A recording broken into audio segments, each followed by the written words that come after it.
एक बार फारस देश से घोड़ों का एक व्यापारी कुछ बेहद उत्तम नस्ल के घोड़े लेकर विजयनगर आया। सभी जानते थे कि महाराज कृष्णदेव राय घोड़ों के उत्तम पारखी है। उनके अस्तबल में चुनी हुई नस्लों के उत्तम घोड़े थे। महाराज ने फारस के व्यापारी द्वारा लाए गए घोड़ों का निरीक्षण किया तो पाया कि वे घोड़े दुर्लभ नस्ल के थे। उन्होंने व्यापारी से सभी घोड़े खरीद लिए क्योंकि वे अपनी घुड़सवारी सेना को और मजबूत व सुसज्जित करना चाहते थे। जब घोड़ों का व्यापारी चला गया तो महाराज ने अपने घुड़सवार सेना के चुने हुए सैनिकों को बुलाया और एक एक घोड़ा देते हुए उसकी अच्छी तरह से देखभाल और उसे भली भांति प्रशिक्षित करने को कहा। साथ ही ये भी कहा कि घोड़ों के प्रशिक्षण व भोजनादि का सारा खर्च राजकोष वहन करेगा। तेनालीराम को जब पता चला तो वह भी महाराज के पास पहुंचा और एक घोड़ा अपने लिए भी मांगा। उसे भी एक घोड़ा दे दिया गया। तेनालीराम ने घोड़े को घर लाकर अस्तबल में बांध दिया, लेकिन उसे न जाने क्या सूझा कि उसने अस्तबल के सामने की ओर भी दीवार उठवा दी। अब अस्तबल की स्थिति कुछ ऐसी हो गई थी कि न तो वह घोड़ा कहीं बाहर जा सकता था और न ही कोई उस अस्तबल में प्रवेश कर सकता था। तेनालीराम ने अस्तबल की दीवार में एक छोटी सी खिड़की छुड़वा दी थी जहां से घोड़े को दाना पानी दिया जा सके। उसी खिड़की से तेनालीराम घोड़े को हरी घास दाना पानी देता और घोड़ा भी खिड़की से अपना मुंह बाहर निकालकर उसे मुंह में दबाता और भीतर खींच लेता। घोड़े को पानी भी इसी खिड़की द्वारा पहुंचाया जाता। करीब 1 महीने बाद महाराज ने घोड़े की सुध बुध ली और यह जानने की कोशिश की कि किस प्रकार उसकी देखभाल व प्रशिक्षण का काम चल रहा है। तब सभी सैनिक अपने अपने घोड़े लेकर महाराज के सम्मुख आ पहुंचे। हुष्ट पुष्ट व भली भांति प्रशिक्षित घोड़ों को देखकर महाराज बहुत प्रसन्न हुए, लेकिन तभी उन्होंने पाया कि तेनालीराम और उसका घोड़ा कहीं दिखाई नहीं दे रहे। इधर उधर निगाह दौड़ाते हुए महाराज ने पूछा, तेनालीराम कहाँ है? जाओ उससे कहो कि अपने घोड़े के साथ हमारे सामने जल्दी पेश हो। एक सैनिक तेनालीराम के घर की ओर दौड़ा और उसे महाराज का संदेश दिया कि जल्दी से जल्दी घोड़े को लेकर उनके सामने हाजिर हो जाए, लेकिन तेनालीराम अकेला ही चल दिया। उसे अकेला आया देख महाराज बोले, तुम्हारा घोड़ा कहाँ है? आज मैं सभी घोड़ों का मुआवना कर रहा हूँ, उनकी कैसी देखरेख की गई है, जाओ अपना घोड़ा लेकर आओ।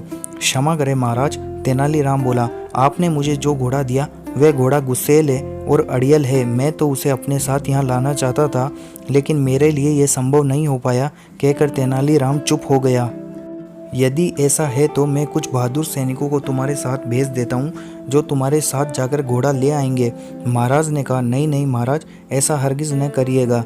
अब तक घोड़े की देखभाल मैंने की है और मैं ब्राह्मण हूँ, इसलिए अच्छा तो यही होगा कि आप किसी पंडित या पुरोहित को घोड़ा लाने के लिए मेरे साथ भेजें। होठों पर रहस्यमय मुस्कान लाते हुए तेनालीराम बोला। संयोगवश राजपुरोहित उस दरबार में उपस्थित था। वह राज परिवार में कुछ पूजा पाठ के कर्म कांड करवाने वहाँ आया था। सुब्बा शास्त्री नाम था राजपुरोहित का। क्या तुम तेनालीराम के साथ जाकर उसके अस्तबल से घोड़ा यहाँ ला सकते हो? महाराज ने उससे पूछा। तेनालीराम और सुब्बा की निकटता देख सुब्बा शास्त्री जला भुना करता था और तेनालीराम को नीचा दिखाने का कोई मौका चूकना नहीं चाहता था। वह बोला, क्यों नहीं महाराज, मैं अभी जाकर घोड़ा ले आता हूँ। ऐसे एक घोड़े की तो बात ही क्या, मैं 10 बिगड़ेल गुस्सेल घोड़ों को साथ ला सकता हूँ। ठीक है, यदि ऐसा है तो आइए मेरे साथ, तेनालीराम बोला। जब सुब्बा शास्त्री और तेनालीराम जा रहे थे तो रास्ते में तेनालीराम बोला, शास्त्री जी, मैं जानता हूँ कि आप विद्वान हैं और मैं ये भी जानता हूँ कि आपने अश्वशास्त्र का अध्ययन भी किया है। कुछ ही देर में जब तेनालीराम के घर पहुंचे तो सुब्बा शास्त्री अपनी लंबी दाढ़ी को उंगलियों से सहलाते हुए अहंकार भरे स्वर में बोला, हाथ कंगन को आरसी क्या? आखिर तुम्हें मेरी योग्यता पर विश्वास हो ही गया।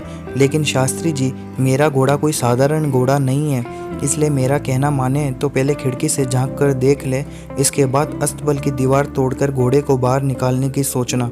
अपने होठों पर कुटिल मुस्कान लाते हुए बोला तेनालीराम। तेनालीराम ने भी जैसे उस दिन सुब्बा शास्त्री से पुराना हिसाब किताब चुकता करने की ठान ली थी। इधर जैसे ही सुब्बा शास्त्री ने दीवार में बनी खिड़की में अपना हाथ डाला, तुरंत घोड़े ने उसकी दाढ़ी पकड़ ली। दरअसल वह उसकी दाढ़ी को भूसे का ढेर समझ बैठा था।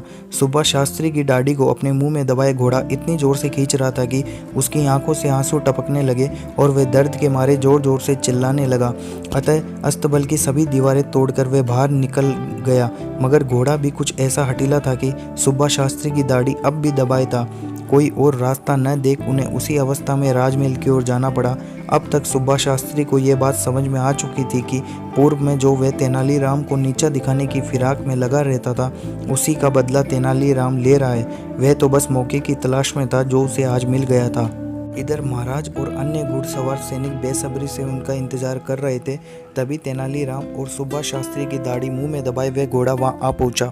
सुब्बा शास्त्री को इस हास्यास्पद स्थिति में देख सभी उपस्थित जन ठाके मारकर हंसने लगे। यहाँ तक कि महाराज भी अपनी हंसी पर काबू न कर सके और बेतहाशा लगातार हंसते ही चले गए। लोगों को इस प्रकार हंसते देख वहाँ मौजूद घोड़े भी तरंग में आकर हिनहिनाने लगे। तेनालीराम का घोड़ा जो सुब्बा शास्त्री की दाढ़ी मुंह में दबाए बैठा था, वह भी ये देख हिनहिनाने लगा। जैसे ही घोड़े ने अपना मुंह खोला, दाढ़ी मुक्त हो गई। सुब्बा शास्त्री ने चैन की सांस ली। तभी एकाएक अपनी हंसी को रोक महाराज गंभीर हो गए और बोले, तेनालीराम, मुझे इससे कोई आपत्ति नहीं कि लोगों को हंसाने के लिए हास्य प्रयास किया जाए, बल्कि ये तो अच्छा ही है क्योंकि हंसना स्वास्थ्य के लिए उत्तम होता है। लेकिन ऐसा प्रयास मुझे स्वीकार्य नहीं जिसमें दूसरे को पीड़ा या कष्ट होता हो। तुमने सुब्बा शास्त्री जैसे विद्वान के साथ जो सलूक किया है वह कतई शोभा नहीं देता।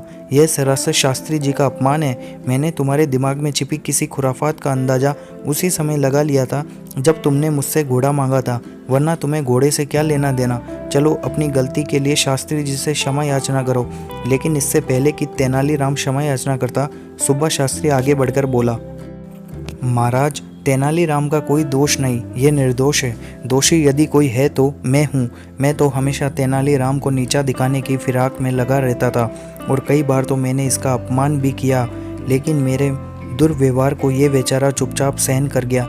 एक शब्द तक मुंह से नहीं निकला कभी। यह सब मैंने ईर्ष्यावश किया। इसने जो कुछ भी मेरे साथ किया अच्छा ही किया। दरअसल आज जो कुछ भी हुआ उससे मेरी आंखें खुल गई है। तेनालीराम ने मुझे सद्राह दिखाई है। अपनी बात समाप्त करते हुए सुब्बा शास्त्री ने आगे बढ़कर तेनालीराम को गले से लगा लिया। वहाँ उपस्थित महाराज और अन्य सभी उन दोनों को गले मिलना देख बेहद प्रसन्न हुए।